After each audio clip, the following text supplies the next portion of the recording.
Então, eu me chamo Remo Flor Goitacá, do povo Goitacá.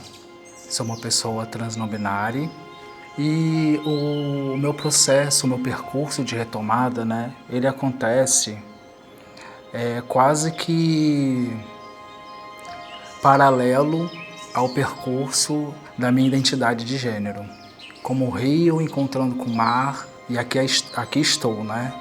Me reconhecendo enquanto uma pessoa originária, me reconhecendo como uma pessoa trans, entendendo a potencialidade disso, o meu lugar também nesse mundo, nesse universo, né? Nessa sociedade, que tanto fez e continua fazendo para contribuir com o apagamento, silenciamento, destruição, extermínio dessas populações ancestrais que há muito tempo vivem e sobrevivem nesse território. Eu sou o Vitório, tenho quase 26 anos agora. Sou uma pessoa transmasculina em retomada étnica pelo povo Chucuru Cariri, de Palmeira dos Índios, Alagoas. Cresci no Vidigal, que é uma comunidade aqui do Rio de Janeiro. Lá, desde sempre, eu tive contato com a arte, porque eu fiz o Teatro Nasmorro. E atualmente eu trabalho com montagem audiovisual e, eventualmente, produzo algumas fotografias e colagem digital também. Eu sou Társilo, eu tenho 28 anos, sou uma pessoa transmasculina não binária. Eu nasci em Cabo Frio e cresci em São Fidélis, que é no interior do estado também. Mas a minha família materna, na verdade, é baiana, assim. Essa origem deles foi o que me levou a reconhecer também a minha identidade indígena. E eu pertenço, né, ao povo Pataxó-Rãs, que vivem no sul da Bahia. Então, o que eu tenho tentado construído de mim também, assim, e buscado é a minha ancestralidade, né? Tentado retomar isso para a minha vida atualmente e até tentando ir até lá, assim, até o momento eu não consegui, mas em algum momento quero estar lá no território e sentir também, né?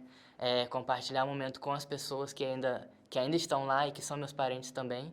Isso também constitui hoje o que eu sou. Eu sou Cara Uba, tenho 28 anos, sou uma pessoa não binária, formei em psicologia na UF, tem 3 anos, né, tenho atuado principalmente na clínica e tenho esse foco na população LGBT, principalmente trans, e na população indígena.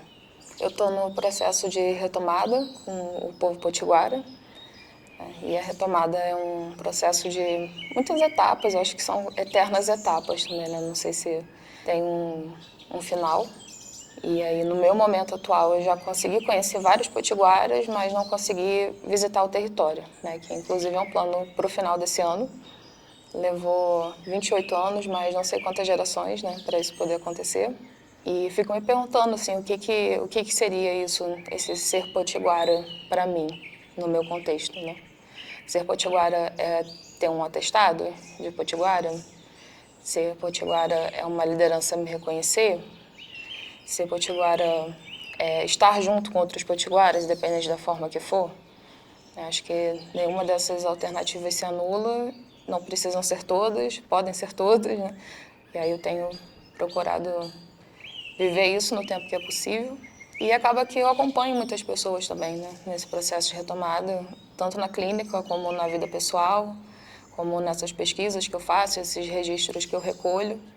E acabei conhecendo muita gente, né, e acho que essas pessoas me compõem também.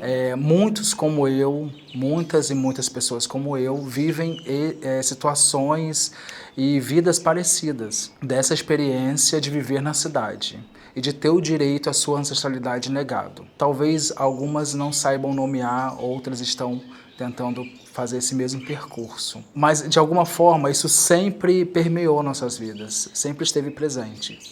Símbolos, costumes, culturas, práticas, rituais, sempre estiveram presentes no cotidiano de pessoas que de alguma forma tiveram contato com esses vestígios da ancestralidade. O momento inicial desse processo, né, acontece quando eu, já na universidade, né, eu me encontro com a discussão racial. e a discussão racial muito pelo viés do movimento negro. Mas, de alguma forma, eu não conseguia me identificar com o movimento negro em si, com as pautas que eram ali debatidas, assim, né? Mas, de uma forma ou de outra, eu me colocava como pessoa negra naquele momento. Um belo dia, eu visitando um amigo, a gente conversando, conversa vai, conversa vem, e ele falou assim, não sei o quê, Remo, você não é negro. E aí eu tive que lidar com isso. E daí então eu começo esse movimento de investigação. Como assim investigar quem eu sou? E daí a gente começa a entender todos os processos históricos responsáveis pelo apagamento histórico das populações indígenas, né? Sobretudo as populações indígenas que tiveram seus territórios devastados e invadidos pelas cidades.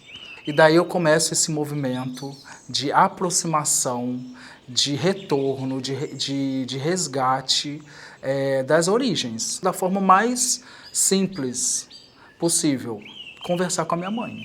A minha mãe é uma mulher indígena e, de alguma forma, isso sempre esteve presente. E nessa conversa com a minha mãe eu tiro tanta coisa, eu aprendo tanta coisa, eu descubro tanta coisa que eu não fazia ideia que existia, que acontecia e que era possível. E daí eu inicio esse processo, inicio esse movimento, me aproximando daquilo que sempre esteve presente. Acho que a gente sempre ouve, né, que tem algo na gente que é coisa de índio, né, fica meio que circulando. Eu sempre ouvi a história da ancestral minha que foi levada para casar, para ser estuprada, né, basicamente isso.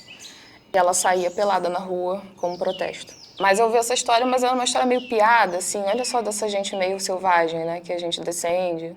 A gente pode ser índio, né, a gente pode ser piada, a gente pode ser meio feio, a gente pode ser meio burro. São essas formas que a gente pode falar sobre isso. A partir do momento que vira empoderamento, né, que vira uma coisa positiva, aí todo mundo vai dizer que a gente não é indígena. Como que eu posso fraudar aquilo que sempre disseram que eu era? Eu só mudei o jeito de falar, né? E aí comecei a acessar de fato um discurso ativista, né, mais voltado para a população negra, né? E como eu tenho cabelo cacheado e eu sou marrom, as pessoas me liam como negra de pele clara. Aconteceu várias vezes, né? E aí ficava assim, tipo... eu sei que eu não sou uma pessoa branca, mas os meus pais não são negros, né? Eu não tenho essa ascendência direta. Qual é o nome disso, assim, né? E ainda que a vida inteira eu tivesse olhado para a cara da minha avó, olhado para a cara da minha mãe, ouvido essas coisas, parecia impossível ser indígena. Indígena é uma coisa que não dá para ser. Mas começou a doer tanto, né, essa convocação que vinha de fora e de dentro também, essa coisa que você nunca é nada, que eu só fiquei ali martelando até chegar numa conclusão que hoje eu fico, gente, como é difícil a gente achar que pode ser indígena, uma coisa que estava ali o tempo inteiro. E aí parece que magicamente um dia eu peguei a foto da minha avó e falei, ela é indígena. Eu olhei para a cara da minha mãe e falei, ela é indígena, eu sou também. Quando eu estava contemplando uma identidade negra, minimamente eu tinha alguma referência de coletivo, de filme, de livro, né? E aí quando fui virando para uma identidade indígena, eu me dei conta que não, não tinha nada, era assim, nada. Mas o que a gente pode fazer além de existir, né? Então eu só fui continuando desistindo e aí as coisas foram aparecendo. Os espaços ocupados por indígenas são bem escassos ainda, né? Levou quantos séculos para alguém como a Sônia Guajajara estar presente na política, né? Quantos séculos para uma pessoa indígena ser referência na literatura, como Ayrton Krenak?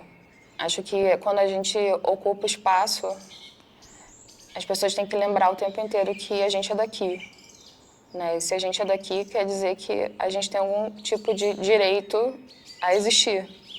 Não é nada interessante, né, para o Estado, para as hegemonias, que as pessoas lembrem que a gente existe, né? Então, ocupar espaço é ocupar o imaginário, né? Quando a gente está longe do nosso povo, o que a gente pode fazer é buscar estar perto das pessoas que estão nessa luta também, né, para se fortalecer. Só que a luta ela é muito difícil. Muitas pessoas brancas, quando descobrem que eu me reconheço uma pessoa indígena, falam, nossa, que incrível, que lindo. Só que aí eu fico lindo para quem? Incrível pra quem, assim? Porque pra mim não foi nada incrível passar esses anos todos sem saber quem eu era. E agora eu precisar me virar do avesso pra saber qual é a minha história, porque não tem registro nenhum, assim.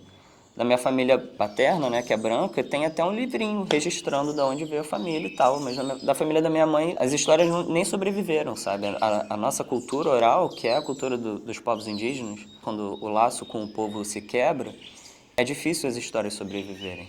Mas também é um caminho, pra mim, pelo menos é um caminho sem volta, assim, não consigo imaginar um mundo onde eu não pense sobre isso, não vá atrás de buscar o que é meu por direito, assim, me tiraram um direito que é saber a minha história, saber de onde eu vim, saber a minha cultura, né? Eu sou uma pessoa que ainda está nesse movimento de busca, sofrido assim, né? Descobrindo cada vez, cada coisa que eu encontro, cada leitura que eu faço, cada parente que eu encontro. A gente está lutando e reivindicando e se movimentando para descobrir o grafismo do nosso povo, a língua do nosso povo, a cultura, né? A forma como esse povo vivia, entendendo que esse povo e que os diversos povos indígenas que permanecem nas cidades jamais foram extintos. Passaram por processos que a gente chama de etnocídio, né, que tiveram o direito às suas sabedorias, aos seus conhecimentos ancestrais sequestrados ao longo da história desse território, desse país que a gente aprendeu a chamar de Brasil. Que eu, a partir desse lugar, né, desse movimento, que ele continua acontecendo, tenho a dizer, para além de tudo que já foi compartilhado, é que a gente se provoque a repensar tudo aquilo que já é dado, que já está pronto. Essas populações originárias, essas populações que sempre estiveram aqui, elas sempre se reinventaram, sempre deram um jeito de conseguir e de continuar vivas. Porque, de alguma forma, todo esse esforço que foi feito lá atrás respinga na gente e continua na gente. Então, acho que é importante a gente fazer esse movimento coletivo, conjunto, de resgate a isso que se pretende ser esquecido, mas não está esquecido. É uma urgência isso, pela sobrevivência das populações, pela sobrevivência desse planeta, pela sobrevivência dos outros seres viventes que aqui habitam, a gente precisa urgentemente retornar a esses conhecimentos, a esses saberes, muitos deles roubados pelos nossos algozes, pelos colonizadores. Então a gente precisa retornar a isso, senão a nossa existência será impossível. O que eu diria para as pessoas, eu sempre tento dizer para mim mesmo, assim, que é que a gente sempre esteja aberto a ouvir outras realidades e saber que a gente pode entender elas, mas a gente nunca vai ter a dimensão daquilo como é, sentido no corpo, sentido no seu dia a dia. É muito triste, né, que vários parentes carreguem um pensamento colonial e achem que não. Então eu espero muito que a gente possa ir ampliando essas conversas internas dos nossos povos também. E espero que a gente também possa ter cada vez mais espaços para falar sobre isso no mundo não indígena. E queria falar também da retomada étnica, né?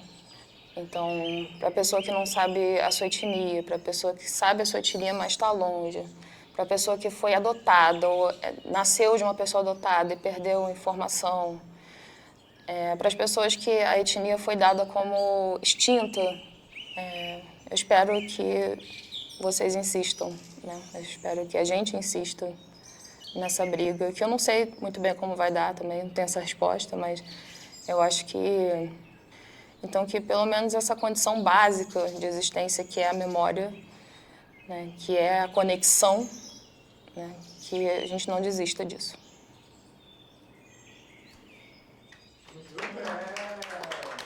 Obrigada, gente.